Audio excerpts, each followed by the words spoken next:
Trump said, I don't want to end Modi political career. What does it mean? They don't talk about that. ఎందుకంటే so Modi యొక్క బలహీనతలు ట్రంప్కు తెలుసు. First thing ఒకటి, వాళ్ళకి గులాంగిరి ఎందుకు చేస్తున్నాయంటే వాళ్ళకి లాభం అయ్యే విధంగా ఉంది.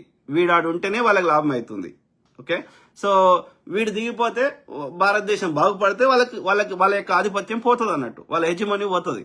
సో అది ఏమంటారు, ఇంటర్నేషనల్ పాలిటిక్స్ అన్నట్టు అది. ఓకే, సో అందుకని ఈ మూర్ఖుని తెచ్చి కూర్చుండబెట్టారు, వీడిని వాళ్ళే తెచ్చి కూర్చుండబెట్టారు అనేది నా స్ట్రాంగ్ ఒపీనియన్. అట్లా అందుకే, లేకపోతే వాడు ఎందుకు గులాంగిరి చేస్తాడు? వీడి వల్ల వానికి లాభం ఉంది, వాని వల్ల వీనికి లాభం ఉంది. నష్టం ఎవరికి జరుగుతుంది? భారత ప్రజలకి.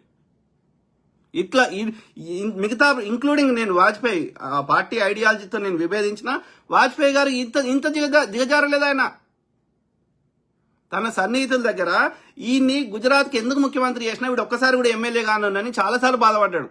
ఆయన చెయ్యన్నాడు, అద్వానీ నా గురువు అని అద్వానీతో చేయించుకున్నాడు వీడు. వాడు వచ్చిన వితిన్ 6 months లోపల అక్కడ గుజరాత్ లో ఏది బీజేపీ గవర్నమెంట్ ఉండే, ఆయన పేరు నేను మర్చిపోయినా, అప్పుడు ఉన్న బీజేపీ ముఖ్యమంత్రి పేరు. ఓకే, ఏదో ఉండే, భుజ్ లో భూకంపం వస్తే అక్కడ ప్రజలు తీవ్ర అసంతృప్తి ఉన్నారు. భూకంపం వచ్చింది, అట్లనే ఏమంటారు ఈ యొక్క వర్షాలు వల్లేదు. ఓకే, అందువల్ల చాలా కరువు కాటకాలతో ఉండే గుజరాత్ అప్పుడు. ఉంటే వీడు వచ్చిండు, 6 నెలల్లో వచ్చిండు. బీజేపీ మీద వ్యతిరేకత పొడగొట్టడానికి వీడు చేసినది ఏంటి అంటే గోద్రా. మొత్తం ఆ పబ్లిక్ ఇష్యూస్ నుంచి పబ్లిక్ డైవర్ట్ చేయడానికి వీడికి పన్నిన కుట్ర హిందూ ముస్లిం. దాంతో ఇక బీజేపీకి అప్పటి నుంచి ఇప్పటి వరకు మళ్ళీ వేరే పార్టీ రాకుండా చేయాల్సిన కుట్రలు అన్నీ చేస్తూనే ఉన్నాడు, ప్రజా సమస్యలు తీర్చడం తప్ప. ఇప్పుడు వర్షం పడి ఏది అహ్మదాబాద్ ఎయిర్పోర్ట్ నీళ్ళల్లో ఉన్నది. ఇది పరిస్థితి గుజరాత్లో. దొంగ Prashant Kumar Mahankali, what about 21 billion which is Trump saying for election aid? అదే బ్రదర్, మొత్తం ట్రంప్ అనేట ఆయన ఓ మూర్ఖుడు ఉన్నాడు, ఈడో మూర్ఖుడు ఉన్నాడు, ఇద్దరు సేమ్ డిట్టో.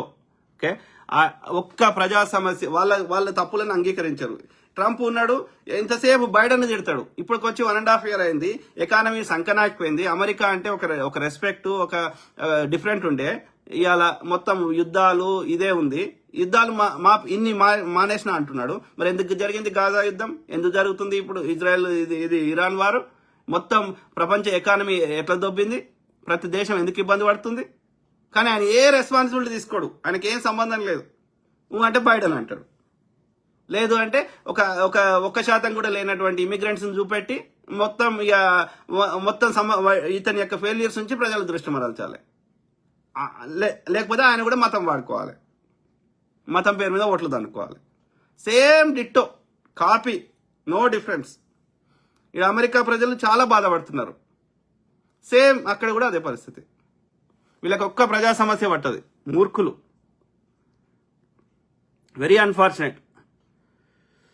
సో కానీ ప్రజలు గుడ్ థింగ్ ఏంటంటే ప్రజలు ఏమంటారు చైతన్యం అవుతున్నారు, ప్రజలకు అవగాహన వస్తుంది. ఇంకా చదువుకోని వాళ్ళకి కూడా ఈ సోషల్ మీడియా పుణ్యం వల్ల ఎంతో కొంత అవగాహన వస్తుంది.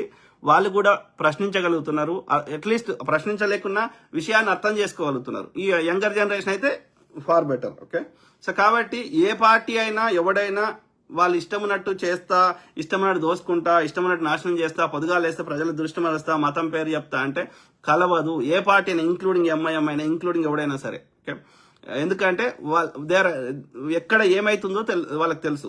ఒక హద్దుకు మించి ఒక 5-10% తప్ప 100 రూపాయలు 10-20 రూపాయలు అటు ఇటు తిన్నా సపోర్ట్ చేయరు. కానీ హద్దుకు మించి దోపిడీ చేసినా, హద్దుకు మించి అన్యాయం చేసినా ప్రజలు ఊరుకోవడానికి సిద్ధంగా లేరు అక్రాస్ ద వరల్డ్ అనేది ఈ మూర్ఖులు గ్రహించాలి.